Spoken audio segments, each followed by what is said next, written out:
Time for the Owen United Kangas report. No Dean tonight. Haven't been able to get him on a phone call, so my apologies for that. But we are doing our very best to bring you a report each week. That it is out of our hands to some degree. But here on our Friday night sports show, we've got after Sunraysia's battles and the interstate problems with the border and the bubble issues, it looks like we're back on the park for what is round 17 action. Redcliffe's playing Mildura, which is a consolation game. Imperials play Merbein. This is the cracker of the round, the one that everyone is waiting for. Imperials are top of the table. Merbein are in second place. There's just the half game, the drawn game that separates the two of them.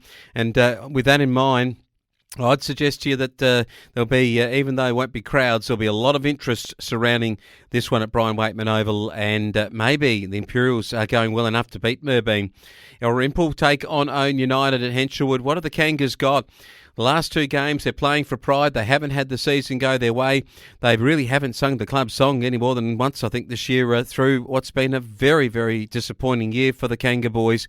But they have their chance against the Swallows at Henshawood to show that they're a good enough side. They haven't always played well against the Swallows, who have been a side that even in the premiership years had some occasions to beat the Owen United Kangas in a grand final. They were able to do it.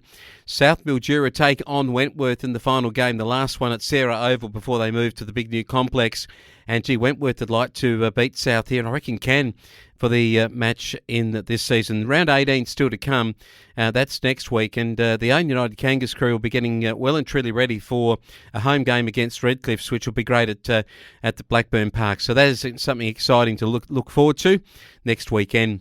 If we can get to next weekend, of course we will get there, but if we can get there with football and no more shutdowns in regional areas, that will be what we're all hoping for, and then get to some finals football in Sunraysia.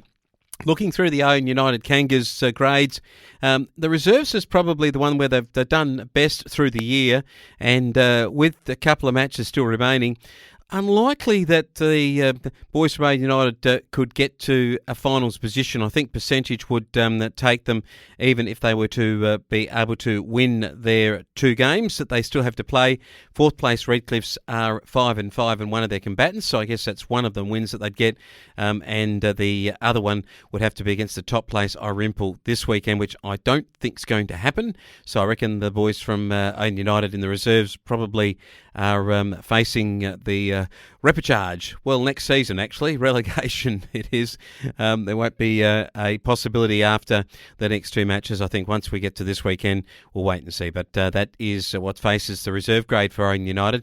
And the under-18s, Dalrymple and Owen United here. It looks like a tough one out. Dalrymple are in third place. The Kangas boys down in seventh. They might get some of their lads back into their 18s side from senior football. Just depends on who's available at senior level and getting that side together, and their travelling players and so forth, whether any Melbourne-based players have got any issues travelling, which I suspect there will be those issues.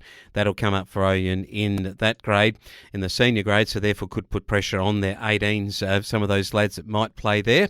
And in the 16-year-olds, probably may not be a game, being that Dalrymple are top of the table and Owen United haven't played too many games. I don't think they've played a game at 16-year-old level. 14-year-olds might get out on the park here. Dalrymple are just in this grade not quite as strong as their others. They're in fifth place. Owen United in ninth place here in this comp, but be good to see them out there. But the 12s and 10s, that's where the Owen United Kangas faithful will be quite happy to get the kids out there playing and get them getting their skill level up, and maybe preparing them for the next season, 2022, when they're all a year older, and maybe we can regroup a bit, and particularly for the Kangas to regroup in the football side of it, which has been probably, I think, since they've entered Sunraysia, the toughest league. Just their ageing and the number of players in each age group, particularly in the 16-year-old area, it has been tough having 18-year-olds having to play up to in their senior grade, but purely just because of a lack of numbers and injury, particularly up in their major grade. So it is something to track through. I'm sure that it will be a big recruiting drive will go on at the Kangas in the off-season, but for the next 2 weeks, we'll keep you covered for what's happening in the football, and with matches this week, at least give us something to preview and review each week for you over the next couple of weeks. And that is a look at the Owen United Kangas Footy Report.